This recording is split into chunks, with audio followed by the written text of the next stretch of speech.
আসসালামু আলাইকুম। আমি আজকে অবস্থান করছি দলপুর। এখানে আমাদের সংস্থায় সাইফুল্লাহ ভাই অভিযোগ করেছিলেন, তারই পরিপ্রেক্ষিতে আমরা গত 1 মাস আগে যাত্রাবাড়ি থানার এসআই কি নাম ছিল না, হারাদন, এসআই হারাদন ভাই সহ আমি এখানে একটা ইনভেস্টিগেশন করেছিলাম।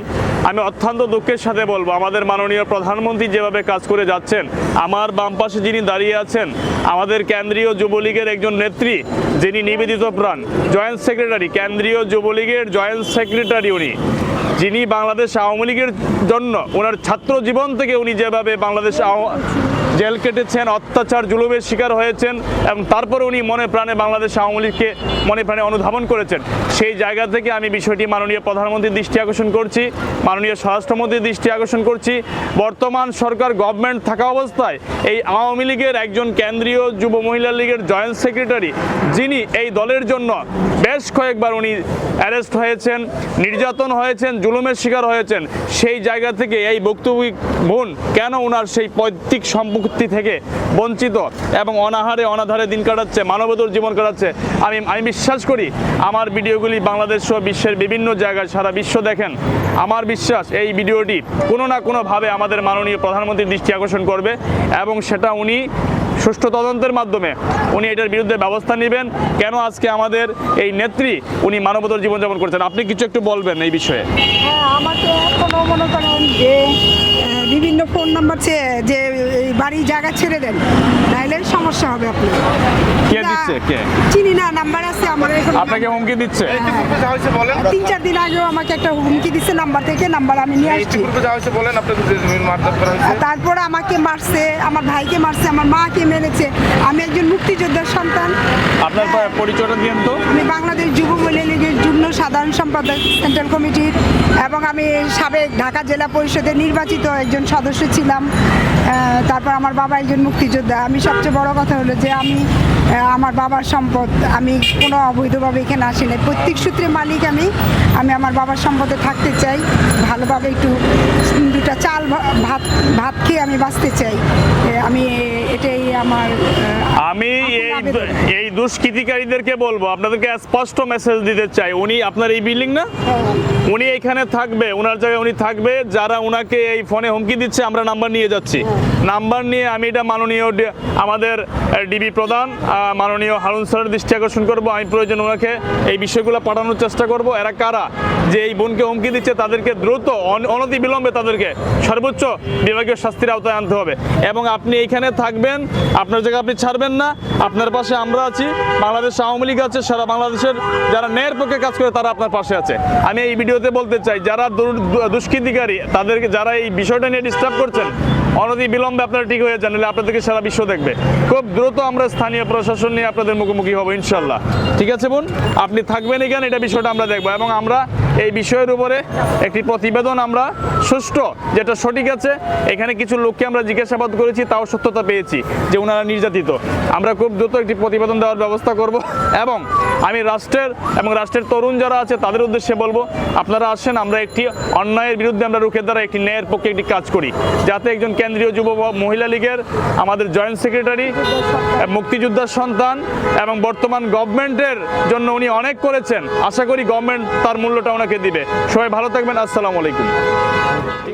তো ওরা যে এই জায়গাটা দাবি করতেছে, এই যে শহীদুল্লাহর ওয়ারিস যারা, এখন অন্য যারা ভূমিদস্যু যারা, এরা দখল করে নিতে চায়, ঠিক আছে? এই ব্যাপারে আপনি কি জানেন? তিনি অনেক দীর্ঘ বছর ধরে উনি ওনার বাপদাদা থেকেই এরা এই জায়গাটা ভোগ দখল করতেছে, তাই না? এখন হঠাৎ করে মাঝখানে দেখতেছে অন্য কারা জেনে এসা তারা দাবি করতেছে, এটা তো মনে হয় অন্যায় করতেছে তারা, তাই না? জি। তো আপনার এই ব্যাপারে কি মতামত, যে আসলে মূলত জায়গাটার মালিক কোনটাই না? জি, আচ্ছা, ওনরাই মালিক, কিন্তু ওনারা পেরে উঠতেছে না, যারা রাগব যারা আসা অবৈধভাবে দখল করতে চাচ্ছে তাদের সাথে ওনারা পেরে উঠতেছে না, এই তো? ওনাদেরকে অনেক মারধর করছে, তাই না? মানে ওনাদেরকে জোরপূর্বক, মানে ক্ষমতার অপব্যবহার করে উচ্ছেদ করতে চাচ্ছে। জি, এই ব্যাপারে কি আপনি একমত? ওনাদের যে বললো ওনাদের মারধর করে, জি, এটা সঠিক? তো আসলে ওনাদেরকে বিভিন্নভাবে ভয়ভীতি দেখানো হচ্ছে এই জায়গাটা থেকে উচ্ছেদ করার জন্য। জি, তা ঠিক আছে, আমরা মতিন বাড়ি থেকে মতামত পাইলাম। জি আসসালামু আলাইকুম। আমরা মতিন ভাই থেকে জানলাম আপনি এখানে কত বছর যাবত থাকেন? 30 বছর করে। 30 বছর যাবত আব্দুল মতিন মিয়া আর শহীদুল্লাহ আঙ্কেল উনি মৃত, উনি এই জায়গাটা ভোগ দখল করতো। এরপর ওনার ছেলেমেয়েরা থাকতো, কিন্তু ইদানিং কিছু লোক এই জায়গাটাকে জোর পূর্বে দখল করতে চাচ্ছে। ঠিক আছে, তার যারা শহীদুল্লাহ সাহেবের যারা ছেলে মেয়ে আছে এদের উপরে অনেক রকমের অন্যায় অত্যাচার করা হচ্ছে। আমরা রাষ্ট্রের অভিভাবক যারা আছে এদের দৃষ্টি আকর্ষণ করছি। দেখি আমরা আর একটু সামনে এগিয়ে যাব, দেখি আরও এখানে যারা দীর্ঘদিন যাবৎ বসবাস করতেছে কারা আছেন তাদের থেকে আমরা কিছু তথ্য নিব। ঠিক আছে, ভালো থাকবেন, আসসালামু আলাইকুম। দেখি আর কে আছে, আর দীর্ঘ বছর যাবৎ এখানে বসবাস করতেছে।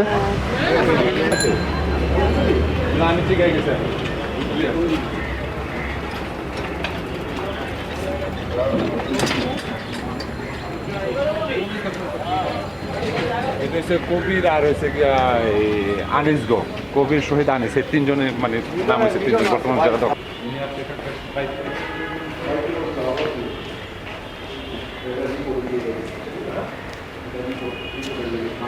যে কবির মানে ঠিক আছে, তো এটা ওনার একটা সাক্ষাৎকার নিব, একটা সাক্ষাৎকার দেন যে আমরা এই জায়গা পাবো, আমরা মালিক। তো আপনারা জানেন, আপনারা তো আজকে এটার ক্ষেত্রে আমার সাক্ষাৎকার কেন নিবা? আরে ভাই, না, আপনি যদি সঠিকভাবে যেটা জানেন ওটা বলবেন। আমি কথাটা শুনেন, এটার আর এই সাক্ষাৎকার, এটা এই পুরো ডিটেলস, এই জায়গা জি। ডিটেলস তো আমি সম্পূর্ণ জানি না। আর এই জায়গার মালিক তো আমি কিচ্ছু না। আরে এটা না, আপনি এখানে কত বছর যাবত থাকেন? আমি নতুন আসছি। জাস্ট আপনার এটা পুষ্করির জায়গাও তো এই কাগজপত্র অর্ধেক একজনের নামে, অর্ধেক অগ নামে, দুই গ্রুপের নামে। না এখানে না এখানে আপনাকে আমরা কথা বলেন ভাই, না শোনেন, যার বিরুদ্ধে আপনারা অভিযোগ করতেছেন যে উনি আসলে মূল সূত্র কোন সূত্রে ওয়ারিশ দাবি করতেছেন? আমাদের ওয়ারিশের কিছু জায়গা ও কিনে নিচ্ছে, কিন্তু আমাদের ওয়ারিশে যেমন ধরেন আমার ওয়ারিশে যতটুক কিনে নিচ্ছে তার চেয়ে যতটুক পায় তার চেয়ে বেশি কিনে নিচ্ছে।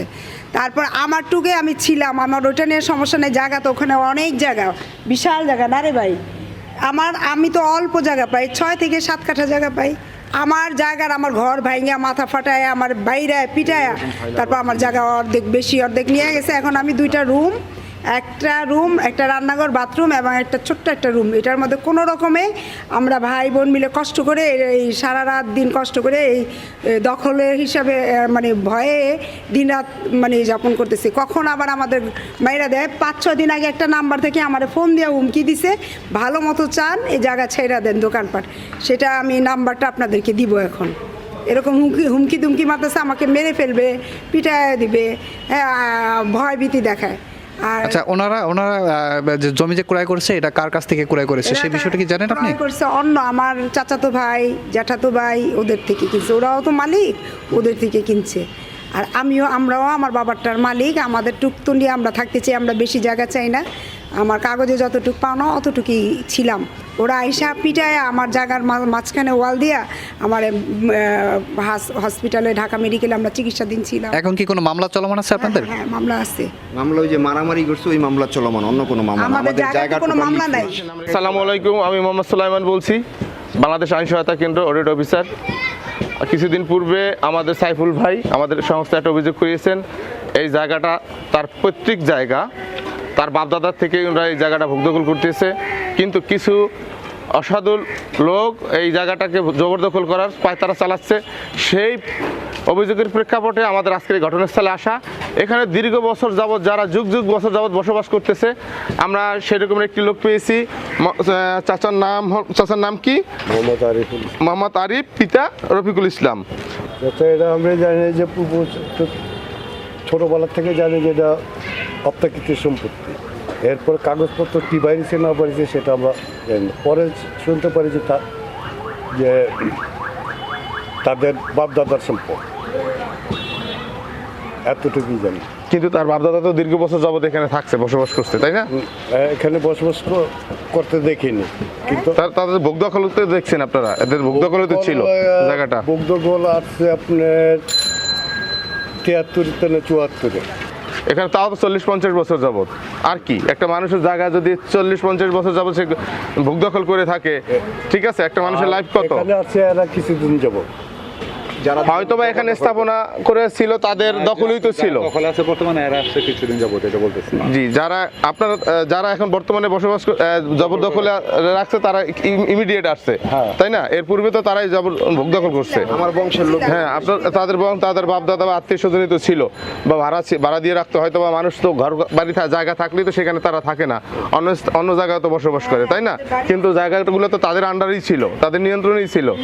হঠাৎ করে এখন তাদের উপরে যে একটা পক্ষ তাদের উপরে, এটা তো বাইরের মানুষের দখল করে না। এই জায়গাটা আমরাই ব্যবহার করতাম, পুকুর আমরা গোসল করছি, মাছ ধরছি, পুকুরে সাঁতার কাটা শিখছি, আমাদের নিজস্ব। অত্র এলাকা সবাই জি, অত্র এলাকা সবাই এখন যারা ভোগ দখল করতে চাচ্ছেন বর্তমানে, ওনাদের উপর হামলা মামলা চালাচ্ছে, এরা কি দীর্ঘ বছর যাবত এখানে তাদের কোনো উপস্থিতি ছিল? না, এই কিছুদিন যাবত তারা কিছুদিন যাবত, 1-1.5 বছর যাবত এরা কোথা থেকে আসলো? এরা কারা? এরা জানেন আপনি? এরা কি আইনগতভাবে কোনো লিগ্যাল কোনো এভিডেন্স নিয়ে আসতে পারছে? আইনগতভাবে আসছে কিনা সেটা তো সঠিক আমি বলতে না, তারা তাদের জায়গার কাগজ তাদের নামে, তাদের বাপদাদার RSCS সব তাদের বাপদাদার নামে, তারা তাহলে কিভাবে এখানে আসে? এটা তো তারা অন্যায় করতেছে না তাহলে? চাচা, করতে অনেক ওরা কেমনে আসছে, কি আসে বিষয় সেটা তো আমাদেরকে ভাই মারছেন, আপনি দেখছেন না আমাদের মাথা ফাটা। রাষ্ট্রের তো আইন আছে, ঠিক আছে? আইন অমান্য করে তাদের উপরে তো এ ধরনের অমানসিক নির্যাতন করাটা, এটাকে কি মনে করে কিভাবে দেখতেছেন আপনি? এখন আপনি এই জায়গাটা থাকতেছেন, ঠিক আছে, এখানে আমি ক্ষমতার অপব্যবহার করে তার জায়গাটাকে আমি ভোগ দখল করতে পারি না। চাচা, পারি? বলেন। দেশের তো যদি আমি পেয়েও থাকি, দেশের রাষ্ট্রে তো আইন আছে।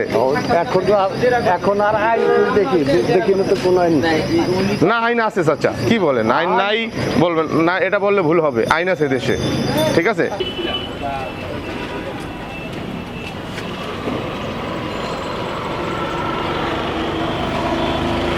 বলতেছি মানুষ তো লাগাই তাদের উনি কিছু বলতে পারে।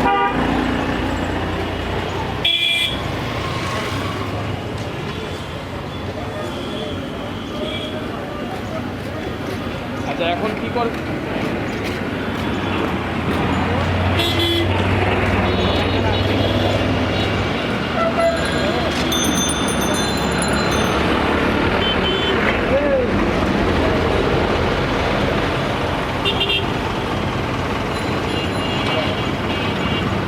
এখন আপনি যেটা বলবেন বলেন, কি করছেন?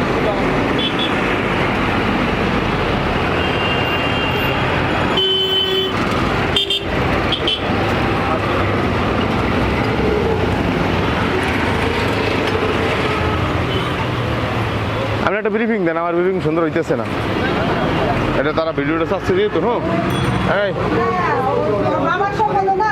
আপনি একটা ব্রিফিং দেন, দেখি আরেকটা ডিফিং দিচ্ছি আমি। স্যার একটা ব্রিফিং।